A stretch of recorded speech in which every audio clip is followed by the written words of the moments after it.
हरे कृष्णा। तुलसी भरोसे राम के, निर्भय होके सोए, अनहोनी होनी नहीं, होनी हो सो होए। अर्थात तुलसीदास जी कहते हैं कि भगवान पर भरोसा कीजिए और बिना किसी भय के चैन की नींद सोइए। कोई अनहोनी नहीं होने वाली, और यदि कुछ अनिष्ट होना ही है तो वो होकर ही रहेगा। इसीलिए व्यर्थ की चिंता छोड़कर खुशी से अपना जीवन जिएं।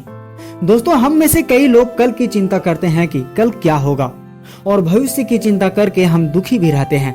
भविष्य में क्या होगा इसके बारे में सोचकर हमें चिंता करना चाहिए या नहीं? आइए जानते हैं एक छोटी सी कहानी से। एक राज्य में ताकतवर सेनापति था। वो राजा को बहुत ही प्रिय था। राजा उसकी बुद्धिमत्ता और ताकत से अच्छी तरह परिचित था। राजा की एक बेटी थी, दिखने में बहुत ही सुंदर थी।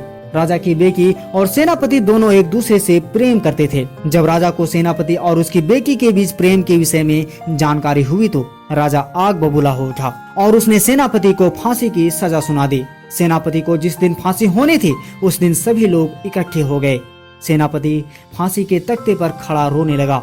तब राजा ने कहा, जहाँ तक मैं तुम्हें जानता हूँ तुम निडर हो और राज्य ने कई युद्ध तुम्हारी वजह से जीते हैं, फिर मौत से तुम्हें इतना डर? सेनापति ने कहा, मैं आपके घोड़े को देखकर रो रहा हूँ।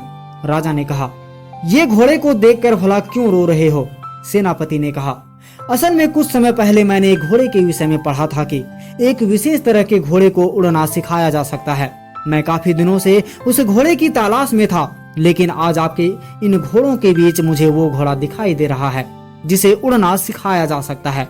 पर मेरी बदकिस्मती देखिए, आज ही वो घोड़ा मुझे दिखाई दिया और मेरा अंत समय आ गया। ये सुनकर राजा के मन में लालच जाग उठा। राजा ने सोचा, अगर सच में उड़ने वाला घोड़ा बन जाए तो पृथ्वी पर मेरी अलग ही पहचान होगी। दुनिया में मैं एकमात्र ऐसा राजा बन जाऊंगा जिसके पास उड़ने वाला घोड़ा होगा।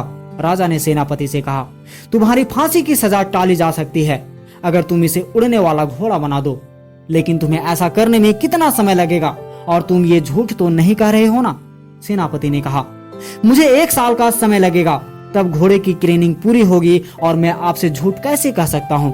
राजन, मैं इसी महल में आपकी नजरों के सामने ही रहूंगा। राजा ने कहा, ठीक है, यदि तुमने उड़ने वाला घोड़ा बना दिया तो तुम्हारी सजा भी माफ किया जा सकता है। इसके बाद सेनापति को आजाद कर दिया गया। सेनापति ने घर जाकर अपनी माँ को सारी बात बताई और कहा, माँ, मैंने अपनी जान बचाने के लिए राजा से झूठ बोला। ये सुनने के बाद माँ रोते हुए बोली, पागल, 1 साल बहुत कम समय होता है। अब तू हर रोज यही सोच सोच कर दुखी रहेगा कि मेरे मरने के दिन नजदीक हैं।